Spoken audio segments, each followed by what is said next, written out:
So if anyone does not have a business advisor and you want to have one, please, I'll pass this around at the end of the workshop, put your information on here, we'll call you to make an appointment. And we also have evaluations at the end, so this is for us and this is also for our speakers, right? So we always want to know that we're giving you workshops that you want to hear about that are valuable to you and your business. And also our presenters love the feedback as well. So please, we'll cue you to fill these out at the end of the workshop as well. So I'd like to introduce you to Rajiv Jadhav from Rsquare Media. So he has a great presentation, so thanks so much. All right. Thank you, Christina. You're welcome.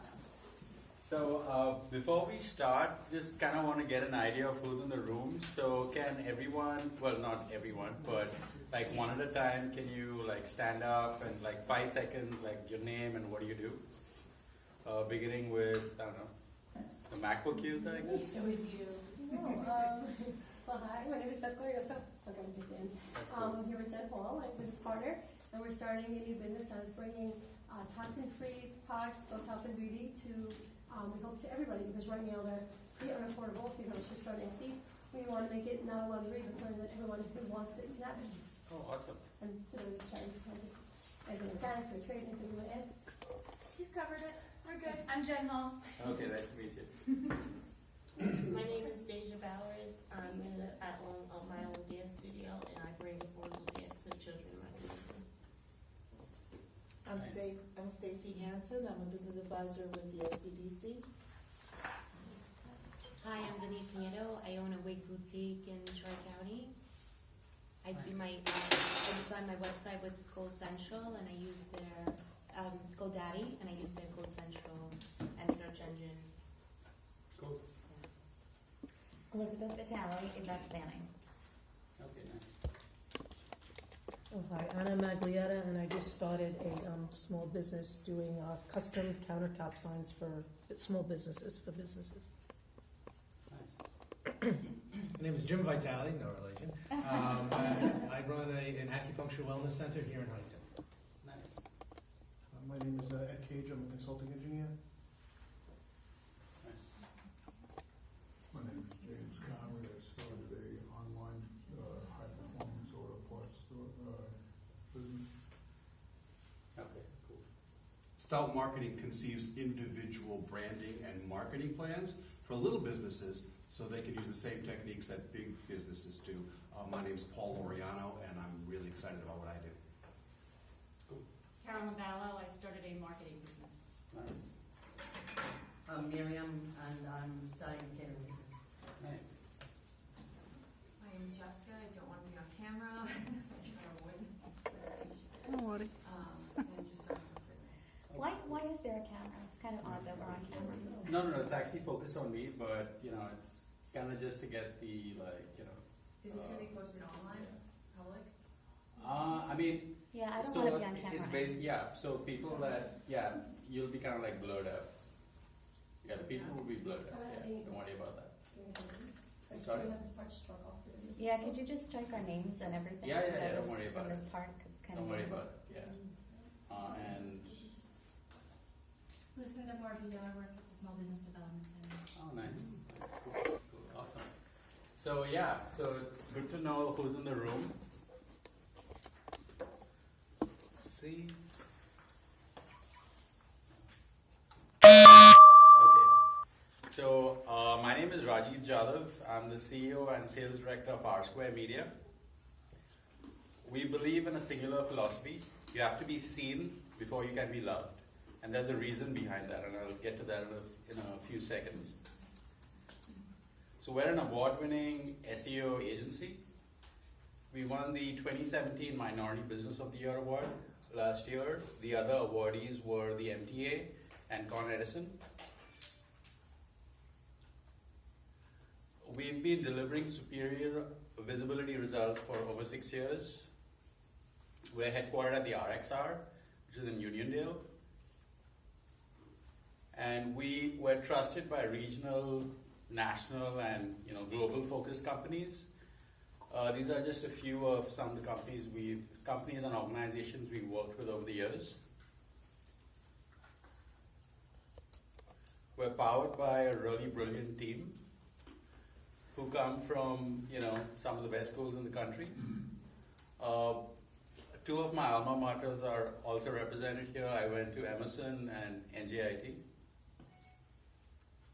So that's just a little bit about me. Like I mentioned, I went to school a little bit. I have 2 masters and 1 MBA. Masters in global marketing from Emerson College, masters in e-commerce from New Jersey Institute of Technology, an MBA in marketing from We School, and also an executive business program from CUNY.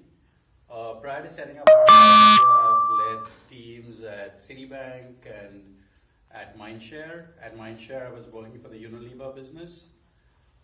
And I sit on a couple of boards. I'm the chairman of technology at the Uniondale Chamber of Commerce, as well as a couple of other nonprofits like Kids Are Okay, which is geared towards helping the upliftment of kids living in slums in India. The Wilma Education Fund, which helps at providing continuing education scholarships to kids in New York.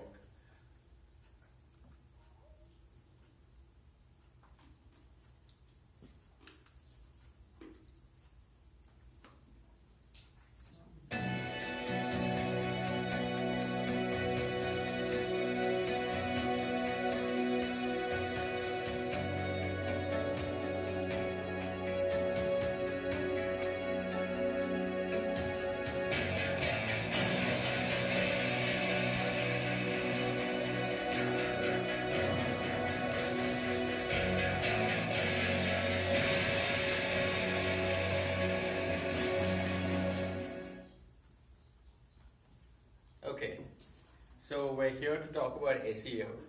So what the heck is SEO? I'm sure people might be asking that. And why do you need it? So this is what we're going to talk about broadly. We're going to talk about the choice continuum. What is SEO? What are the different facets to SEO? How can SEO help your business? What else? And what else is basically, any other questions that you may have, because SEO is a very, very vast and rapidly evolving discipline. So the first is the choice continuum. So what is the choice continuum? So the choice continuum starts something like this. It starts from being seen, then you're tried, you're then liked, trusted, and then loved. So that's usually kind of like the customer journey, and it begins with being seen, because the customer can only know of your existence before they give you a chance or try you or things like that. Which is why our philosophy is you have to be seen before you can be loved, because that's kind of logical, right? So you have to be seen before you can be loved. And where are you seen? So when we're talking about being seen, what are we talking about? We're talking about being seen online, and these are the top places to be seen. This is where consumers go to search for businesses like you when they start their either purchase process or beginning to get into their consideration set. So the number one is Google. I'm sure there's no surprise there. Number 2 is YouTube. It's the number 2 search engine after Google. And it is also the most visited video platform on the planet. And number 3 is Facebook. So Facebook also is becoming a really huge platform, keeping search in mind because of its vast user base. It also competes with YouTube and several other platforms directly because it natively supports video as well. It's also becoming a blogging platform. It is microblogging, but it's also now slowly transitioning to become blogging. And YouTube, both posts and pages find themselves in search results. So that's the reason why Facebook is extremely relevant for not just for Google, but within Facebook itself. I mean, as you know, Facebook has a search engine too, and their search results are very similar to Google search results to the extent that it sorts it out by pages, posts, people, videos, news, etc. So it's very similar to Google in that regard. And then of course there's Bing. Bing is it's still around. It's still around. Yeah. At one point Bing was about 25% of the search market share for mobile. So, and plus Bing is kind of the default search engine with Internet Explorer and Edge. And as you know, Windows is, a very, popular computer platform, and that comes built into it by default, and not a lot of people change that, so that's kind of like their way into the market. Question? Sure. Can you just give us an indication on the last slide? It doesn't have to be exact of what the lion's share, what the market share is of each one. Clearly Google's more important than Bing, but is it 90 to 10 or is it 50? Yeah. So Google is vastly the biggest. So Google is about 65 to 75% of the market, and that varies across mobile and desktop. And like I was saying, Bing a few years ago was 25% on mobile.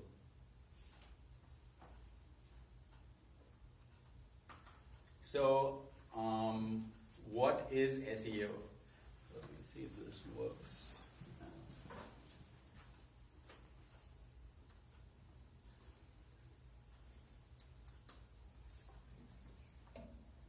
Hey man.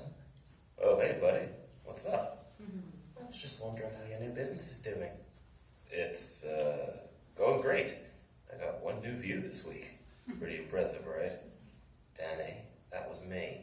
And even then, that was 2 weeks ago. Well, in that case, no.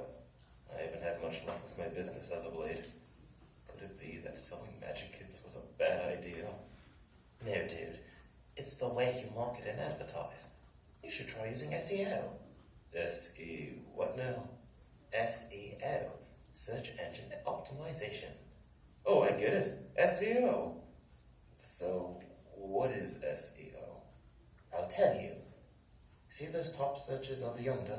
Yeah. Well, much like you, they're small businesses too. But thanks to word of mouth through social media, they're thriving now. Neat. Who would have thought all it took was Facebook to get noticed? Not just Facebook, buddy. You can spread the word about your business through YouTube, Twitter, LinkedIn, and even business cards. It's that easy? Yep. And the best part is, with the things you do, you're more likely to make yourself known through Google search. Give it a shot, man, and I guarantee you'll see results in a week. Fascinating. I think I will give it a shot. So how did it go? Amazing. Thanks to your tips and advice, I'm already at the top of Google search on the first page. I've been getting tons of views, especially on my new YouTube channel. Nice. That's great to hear. I couldn't have done it without you, Jay. Not a problem, buddy. Glad I could help, but it's SEO that really deserves the credit. Indeed. So is it possible that SEO could also help me find a girlfriend? That way I can be on the top of their search. No, man. If I were you, I'd just go out more often.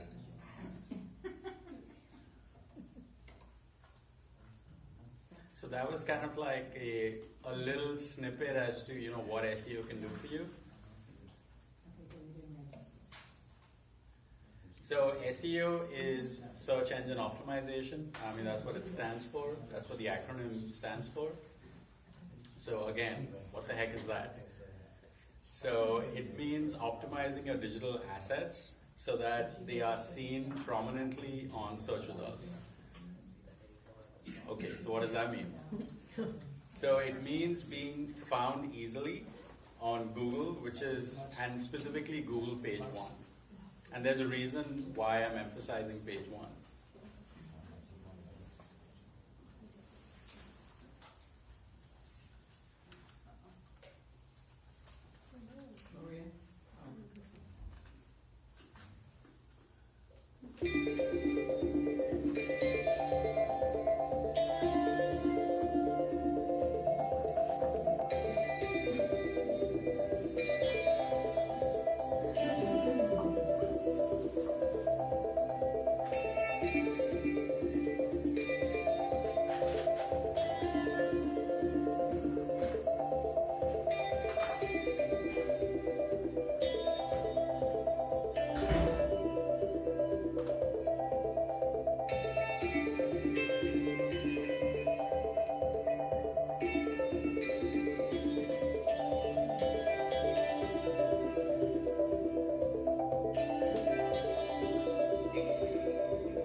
So that was kind of like another, like fairly like broad overview of what SEO is, and kind of like, telling a little bit about the different facets of SEO and why page one is so important and why it's kind of like talked about so much.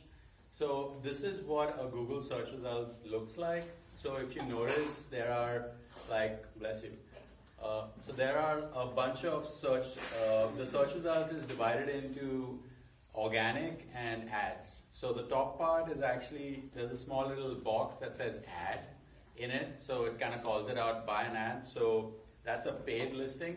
So in order to get to that paid listing, you got to, set up your AdWords account and, bid on keywords. And I'll get to that in a little bit. And so that part is the paid part of Google, and the organic part is the part that you see below it. And it's made up of maps or places, and followed by that it's, the other links that make up the Google search result. And sometimes you also see ads at the bottom of the page as well. Yeah, and like it mentioned in the video, ads receive approximately 10% of clicks, and 90% of the clicks go towards the organic listings on Google.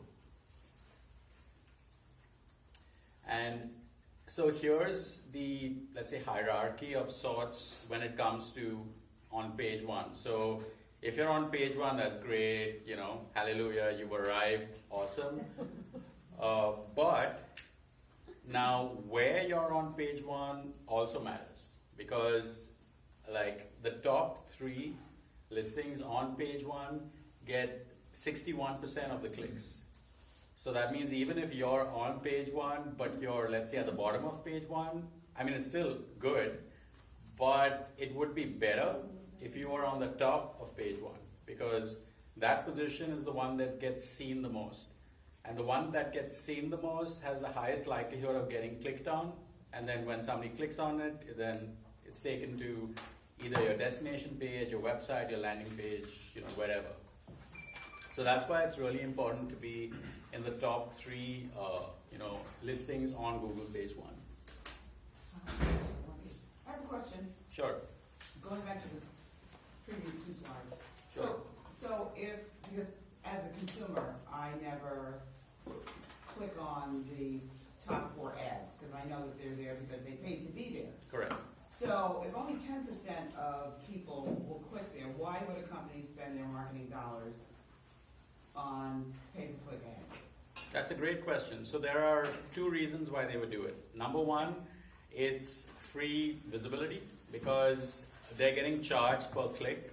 So if somebody does not click on it, that means they're not technically paying for that position. So it's, like free publicity. And on the other hand, the search result is so vast that even 10% is vast, because, so, I mean, our population is, roughly, let's say 330 million, and then about 75% of that population is online, so let's say that's 200 million, I'm just making that up. So 200 million people are online, 10% of that is how much? That's 20 million. So is 20 million a significant number? Yes. Yeah, so that's the reason why. And also, it's like the people that, use Google a lot, it's also, it happens a lot on your phone. So when it's on your phone, there's a very, very high likelihood that when you see it, you're then going to act on it.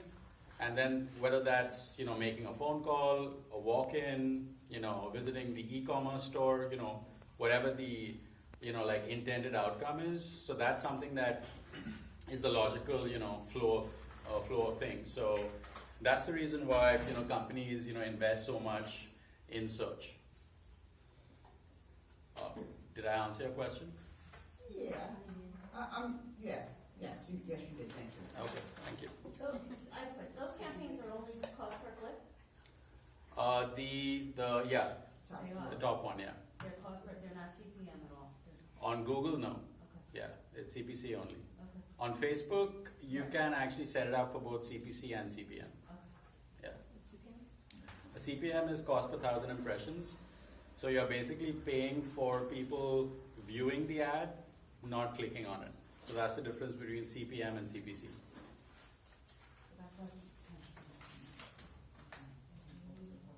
So here's a look at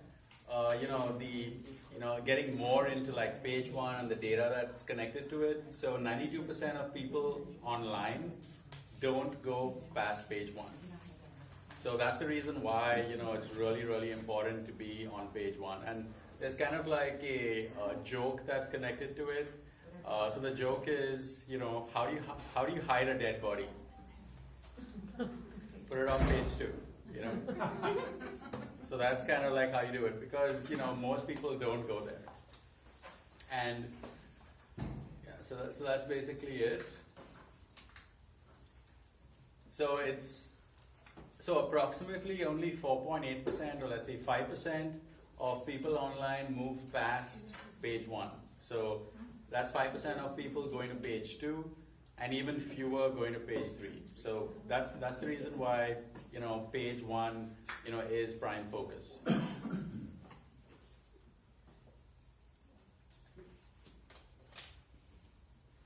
So the different facets of SEO. So SEO is kind of like this yummy looking cake. You have the first layer is on-page optimization. Then it's off-page optimization, keyword research, and content creation. So these are, broadly the 4 pillars of SEO, and I'll be getting into each of these, in a few slides.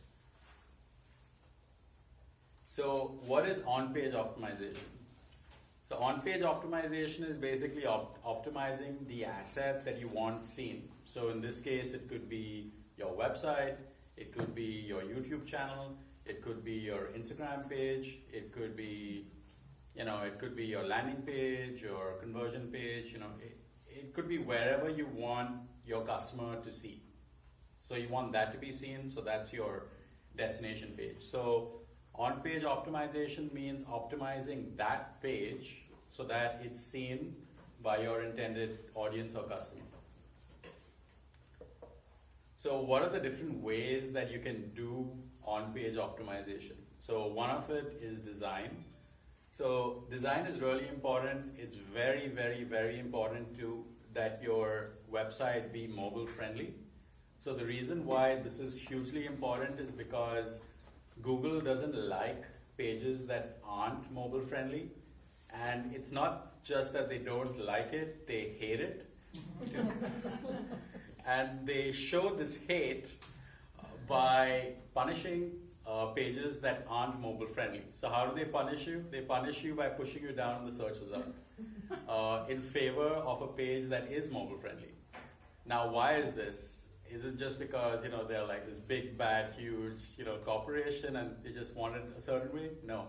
So there's a reason for that. So the reason for that is because, as you know, 95% of Google's business comes from advertising. Even though they're doing all this other crazy stuff like AR, VR, going to space, going to Mars, self-driverless cars, all that stuff, they're doing all that along with the Android phone and stuff, but still their core business is advertising. So, and since more and more people are using their phone as the primary means to get on the web and do searches, they want that experience to be extremely good. Because if it's not good, then people aren't going to use the service. And if people don't use the service, that means fewer people are watching the ads, and that means their, profits go down, stock price goes down, all of that. You know how that goes. So that's the reason why, they have this huge focus on being mobile friendly. And that's the reason why every single page has to be mobile friendly. Another part of on-page optimization is, content. So I'll be getting into this more in the content section. So as far as content goes, the standard, and this is a standard that Google sets. In fact, as you know, the Google algorithm changes every 9 months approximately. And they call it like cool names, like some of the early algorithms have been called Hummingbird and Panda and even Fred once. Yeah. So each of these algorithms essentially calls out, what Google determines as being important or relevant to it. So one of the earlier algorithms, this came out in 2012, that it's really important that your site be mobile friendly, and for your site to be responsive. So responsive means basically that it adapts automatically to any screen size just on its own, without you having to pinch and zoom or any of those finger gymnastics. So that's the reason. So that's as far as design goes. So as far as content goes, so it's really, really important that on your page, so in this case I'm talking about either your website or your blog, on each page it should have at least 350 words. If it has less than this, there is a very high likelihood that that page will not be indexed properly by Google. And by index, I mean, so Google has like a whole bunch of automated bots that they send out to crawl the web. And the bot's job is to go and find pages and add it to Google's directory. And that's the directory that feeds the search result. So if the bot, like let's say, goes to your page and your page just has 100 words on it, it's going to kind of like flag it based on that, and that page is going to have less relevance or less importance, in the registry. So that's kind of like, the reason why, number of words is important. Yeah. Is that on the home page or the complete content of the site? Per page. Per page. Per page, yeah. So that means your home page needs to have 350, your inside page needs to have 3. Now obviously, things like your contact us page, now sure, it's a form and you're not expected to have content there, but for like a regular content page, it's supposed to have 350 words. So 350 is a good number, yeah. That makes perfect sense. But once the visitor arrives, I don't know a lot of people these days who will read 350 words. So how do you balance that, totally common sense, I get it, with the actual user experience when they get there? Yeah, so good question. So as far as that goes, again, it's like the page that they're being sent to, depending on how they're finding it, needs to be relevant to how they came there. So if they're coming to your page through a campaign, then that page needs to kind of align with that ad that they clicked, or the post that they clicked through, or or the video that they saw. So then the content needs to match up, it needs to sync. So that being said, so I think I talk about this later, but so when it comes to your homepage, there's this thing called above the fold and below the fold. Above the fold basically means like when you land there, what you see before you have to scroll down to see anything else. So that's what's considered as being above the fold. So all your, let's say, the money content, and by that I mean content that you want the person to act on, like your offer, or hey, here's your special gift, or things like that. That needs to be like in that top part, because that's the part that gets seen the most before somebody chooses to scroll down. So if they go to the page and then they see something there, and what they see is either not relevant to them, or it's not impactful enough or compelling enough, that they're going to X out, they're going to bounce out, they're going to leave. So that's the reason why the content on that page needs to like align with your search result. And as far as things like landing pages and stuff goes, so landing pages doesn't rely on SEO too much, because that's like a different part of advertising. That's like the paid part of advertising. So you're not expecting somebody to go there from a Google search. I mean, from an organic listing. So this is more to do with when people are looking for you on Google organic, that kind of work stream. Did I answer your question? That's right, thank you. Okay. Question. The words have to be visible to the person. Like, let's say you have an image, and you can like tag a whole bunch of keywords there to try to get to the 350. Would Google see those words even though people don't? Or do they have to be like visual? So I would say yes and no. So the thing is like when it comes to images, any image that you put, there's a tag that's associated to the image. It's called the alt tag. And if you're using a content management system like Drupal or WordPress or Joomla or Magento or any one of those guys, usually when you're uploading the image, you'll see a field there for alt tag. So the alt tag is the field in which you would put a word which describes that image. You know, so if let's say it's a picture of your offer, so you'll say like offer picture or something like 10% off, or you know, something that kind of describes to the search engine what that image is. So that's how you would transcode, you know, relevant information and associate it with a picture. Does that count towards a 350 or no? No. Does the key content have to match the keyword? Because like if I have a blog page and it's just not centralized on that, it's just information, does it have to match? So that's a good question. Thank you for that. So the way it works is, by the way, what's your business? Wigs. Wigs, okay. So let's say you have either a website or a blog, and let's say you have a blog post on, let's say, natural hair wigs, you know, or something that's to do with either your product or service, something that'll add value to your visitor, you know, or 5 steps to know when you're going wig shopping, or you know, whatever the content is. So if your SEO strategy is to, you know, part of your SEO strategy is to figure out what keywords you want to align against based on search volume. I'll actually get to that in a few slides. And so it's very important that whatever those keywords are, so let's say... So they have to match, simple question. Yeah. They have to match? Yeah, so whatever those keywords that you're aligning with, those same keywords need to be found prominently in your content. So when I say prominently, what does that mean? It means it needs to be found in your title, it needs to be found in your first paragraph, it needs to be found in the keywords that are the meta tags on that page, and ideally it should be found in like the rest of the body of the content, preferably as a natural sentence as opposed to just a whole bunch of keywords, comma separated. And should a blog be separate from the website, or is it okay to keep it together? It's actually better if you keep it together, because then people are going to, you know, they can then travel, you know, back and forth, which is a good thing. You used a term just now, something tags. What was that term? Meta tags. What is it again? Meta tags. Meta. Oh, like meta. Okay. So. Yeah. Thank you.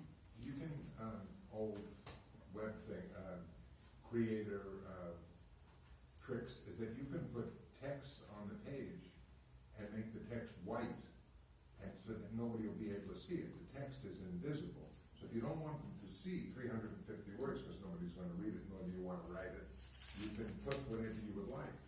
I'm making the assumption, so I'm asking you, the presenter, this is a robot looking at this site. Right. So if it's going to rate things, it's going to do whatever it can to make Google the best place for the searcher to find what they want. Correct. So if they're going to do natural hair wigs, if you can write 12 sentences with natural hair wigs, put it white at the bottom, nobody ever sees it, they're going to go through your page, see the content that they want, and it would increase your search ratings, I suspect.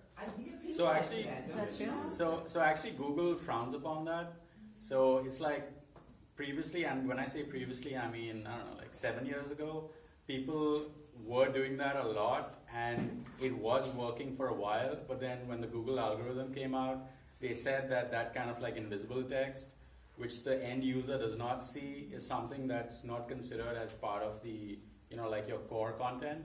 So people that are doing that a lot, there's a very high possibility that they either could get punished by Google by either, you know, being blacklisted or being pushed down in the search result of, you know, pages that actually do comply with, you know, the latest Google algorithm. Using the concept that Google tries to provide the best search engine to get a user where they want it, the information they want, would it make sense to buy additional domain names? Because that should be if you're going to type in AT&T, it's going to take you to AT&T because that is the name of the site, that is the domain. Right. Would it make sense to buy additional pages, copy things over with a link to the original, or just redirect the additional domain names to point to your site? So, to my mind, if you buy them in quantity, I do, it's about $10 a year. So, does that make sense? I mean, so that's something that you could do. So it's kind of like, you know, what your search strategy is. So if you want your search traffic to converge on a single page, then that could be an approach. If you don't care too much that they converge on a single page or a single destination, so long as, let's say, you have like a whole bunch of clones floating around, that could work also, unless of course Google comes out with its latest update and says that, you know, that's no good and you know, so. Where do you look up what they're really doing? How do you see the difference? How do you see what are their highest rating? What's their algorithm? What are the components of their algorithm? It's like I mean, to look through the algorithm, it's like looking through Facebook's TNC. It's like this thing. It's like 300 pages. I think that would be information that people would. Yeah, so it is. They do publish it, and it is public, and you know, it's published on like various forums that you can, you know, Google and find out. So yeah, the information definitely is out there. Now, how the algorithm works, that's not something that they're going to publish, but they will tell you what they're looking for, and you can kind of like glean cues, you know, from that to figure out what they're giving more, you know, what they're considering as to be, you know, more important, more relevant for, you know, the latest iteration of search. Thank you. Yeah, most welcome. Did anyone have any other questions? Okay. And talking about content, another factor is legibility. So it's really, really important that your font size be easily visible. So it needs to be ideally 14 or 16 font size. And again, this is coming from the fact that it needs to be easily usable on mobile. Because if it's font size 10 or 12, that's like really, really tiny. And it's not a good user experience. So so you'll notice if you go to like any, you know, popular website online on your phone, the font is a lot bigger on your phone as opposed to like when you go to it on desktop or, you know, or any other machine like that. So, you know, to your point earlier, yeah, so the font size needs to be like easily visible to the point that it's easily read. So legibility is a factor. So other parts of on-page optimization is adding keywords to the page, title and body. I think I mentioned that earlier to your question, so you preempted me. Adding an SSL to your website. So an SSL is a security layer to your website. It's basically that green lock icon that you see in the website browser address bar. So this is that lock icon that you'll see on websites like Amazon, eBay, any government website, you know. So any website that has that green lock icon kind of tells Google that this is a safe site to visit, and it kind of adds to your, you know, kind of like page authority, and it's a good thing to have, yeah. Just in different platforms like WordPress automatically builds in whatever the different algorithms as they change. When you're building your website, they're up to date as to what will optimize your website when you build it, as you're building it. That's they automatically do that? I mean, it provides you the tools to do that, but you still have to do it. Like, it doesn't SEO your website just automatically. You gotta like work with the tools. Yes, you do, but when it comes to you know, the different mechanisms to have you being viewed, they would give you choices on how you put in the text, like the size of the text and things like that. Wouldn't they automatically make it 14 or 16 so that it can be, so that it can be seen on the different platforms about? Right. So depending on, you know, which plugins you've installed on WordPress, some of those plugins like Yoast will kind of guide you on, you know, the visibility of your page. Or it'll talk about, you know, what keywords you're optimizing for, and it'll kind of give you a few suggestions on either if your page has enough content on it, if the target keywords are being found in the correct places, you know, so it will prompt you. Yeah. That being said, you'll still have to add the keywords yourself. It's not going to do it for you. Of course, yeah. Okay. I'm gonna check my thoughts just in case. Yeah. And another factor is also the page load speed. So if your website takes forever to load, then again, that's like a knock against you because again, it comes down to the end user experience. People don't have a lot of time and Google understands that. So if your page takes, I don't know, more than 5 seconds or 7 seconds to load, then that's considered like a bad thing. And that's also something that's like a negative against you, again, as far as Google's latest algorithm goes. What would slow it down? Things like the amount of images on your website, and not so much the images, but the size of the image. So if let's say you're working with an extremely high resolution file, which is let's say 20 MB, and that's on your home page, so that's going to take a long time to load, even if you're on 4G LTE or 5G. So because that's a very heavy file. So if that file were both reduced in size as well as reduced in weight, then that's something that's going to improve your page speed. Fancy fonts too. Yeah. Fancy fonts can really slow you down. Wow. They're like images in and of itself. Some of them. That's good to know. Yeah. So each letter is. Yeah. So like to her point earlier, it'll kind of like tell you as to what the standard Google approved web fonts are. And it's best to use those web fonts because then those fonts are then going to display correctly on any screen, even if you don't have those fonts installed on that device. Interesting. Yeah. Are these roughly in order of importance? Not really. They're all important. So, yeah. I was afraid to say that. Yeah. Can you recommend like a resource that we could go to see what the latest changes with Google are?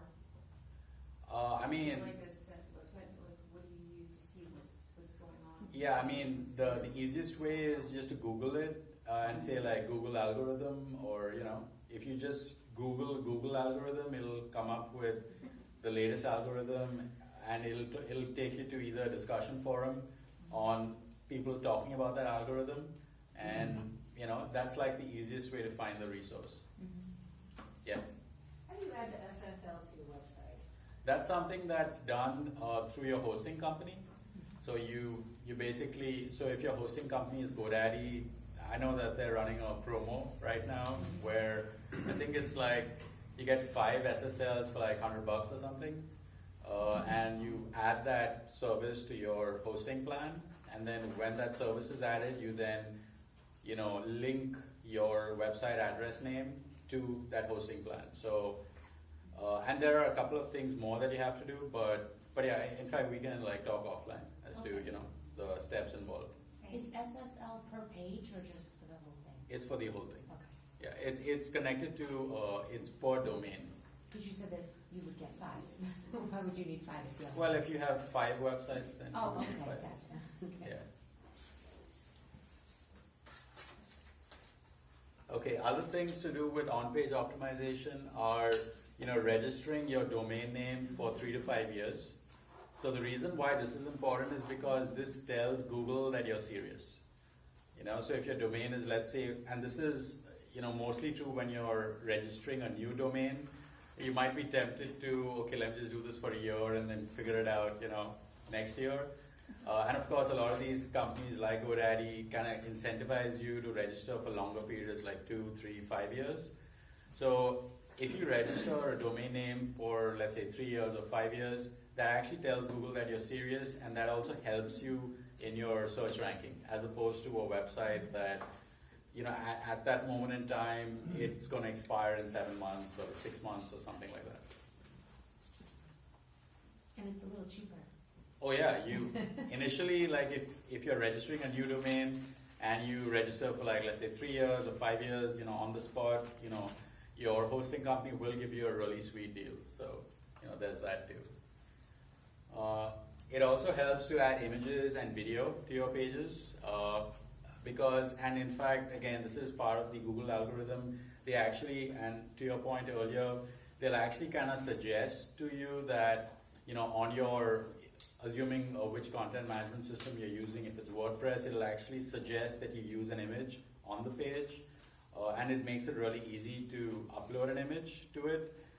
And pages that don't have an image, again, it's Google expects that a page should have an image because when it comes to user experience, people associate, some sort of a visual cue along with text.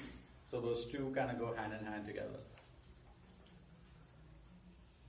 It also helps to add a sitemap to your website. Sitemap again is something that it's both built for the robots to see, so they can crawl and index your site. They know exactly what your site structure is, what your main sections are, what are the different pages on your website.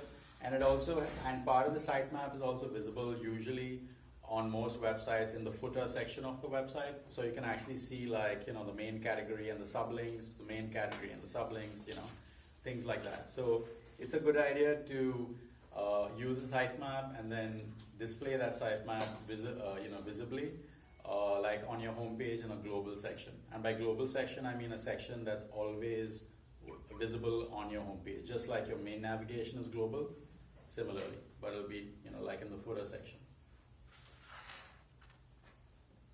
So off-page optimization. So what is off-page optimization? It's basically optimizing all your digital assets other than your main destination page to allow for those pages to appear in the search result also. So to give you a quick example, it's so let's say you have your main website. So you're obviously doing on-page optimization to make sure that your main website gets found on Google. Off-page optimization is an example of you're optimizing it such that your blog also gets found on Google, your Facebook page also gets found on Google, your YouTube channel gets found on Google, your videos on YouTube get found on Google, your Instagram post gets found on Google, things like that. So that anything outside of your main destination page, that's considered off-page optimization. So that means optimizing your YouTube channel and videos, optimizing your Facebook fan page, optimizing your blog. And these are, some broad examples. There are, of course, many more, like I mentioned earlier, but the process of optimizing is more or less the same. So when I touch on these, you can use the same, process to optimize other assets as well. So optimizing YouTube videos. So how do you do that? You add keywords to the video title. You add keywords to the tag section of the video. And you add keywords to the video description.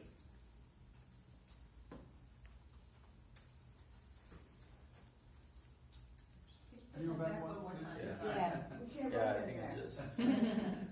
Thank you.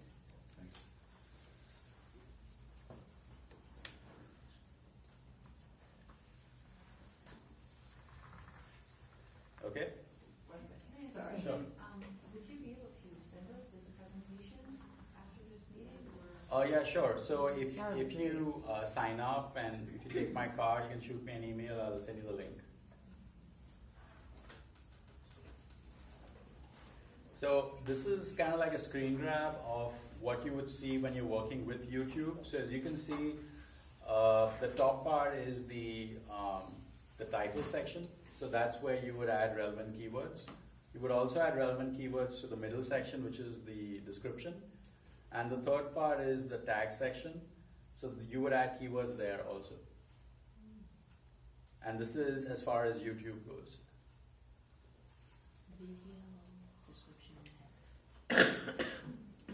And like I said, this process is fairly universal. So you can use the same process for Facebook, same process for Instagram, and other social media platforms. Can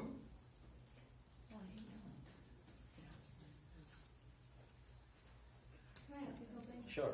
The tags that were on there, it's more than one word. Is there a difference between using a phrase versus just one word? Yeah, it depends on how the video. Right. So so that depends on your keyword strategy. So if your keyword strategy is just one words in as keywords, then those are the keywords you should use. If your keyword strategy involves phrases, then you should use those phrases.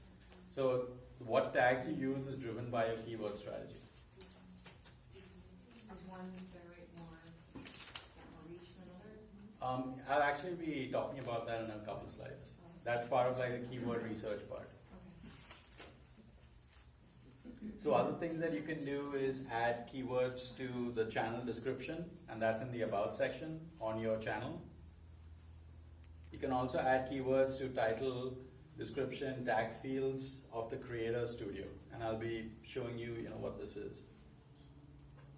So this is the on YouTube. When you click About, and this is only if this is your YouTube channel, you'll see About, and then you'll have the ability of adding content to that About section.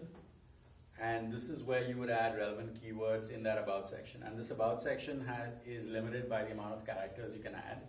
So it's not like you can copy paste 2,000 words and it'll all fit. It's just, I think it's about like 500 or something, and it caps off at about 500. So you need to kind of use this space as, intelligently as you can. Oops. Yeah, and this is on YouTube, this is the Creator Studio section of YouTube. This is again another admin section that you would see. And within, this is the section that's called Upload Defaults. So if you produce a lot of video content, you can actually program it in a way that you have all the content ready-made like a template, so that any new content that you upload, all of this stuff will attach to it automatically. So it's kind of it's a way to help you with automation. So similar to the earlier screen grab I shared, there's a title section, so you can set, like a default, title section for all videos. Now, obviously, this is editable, so even if you start with something, when the video actually gets uploaded and you're ready to publish, you can edit it prior to, publishing, and even after you publish, you can always go back and edit it. But at least this way, you're not working from scratch each and every time. You have like your basic set, content in place. Is that when you copy other people's YouTube video or when you create your own? Your own. Okay. And the next one in off-page optimization is Facebook fan page optimization. So all of us know about Facebook and how big it is. It's got like 2 billion users worldwide, and even in the US, it has like a very, very high usage, very high penetration with online audiences. On Facebook, you can add keywords to the About section. Like I said, so a lot of this is very similar to YouTube and your blog and stuff like that, because it's they're trying to make it more standardized so that it's easy for authors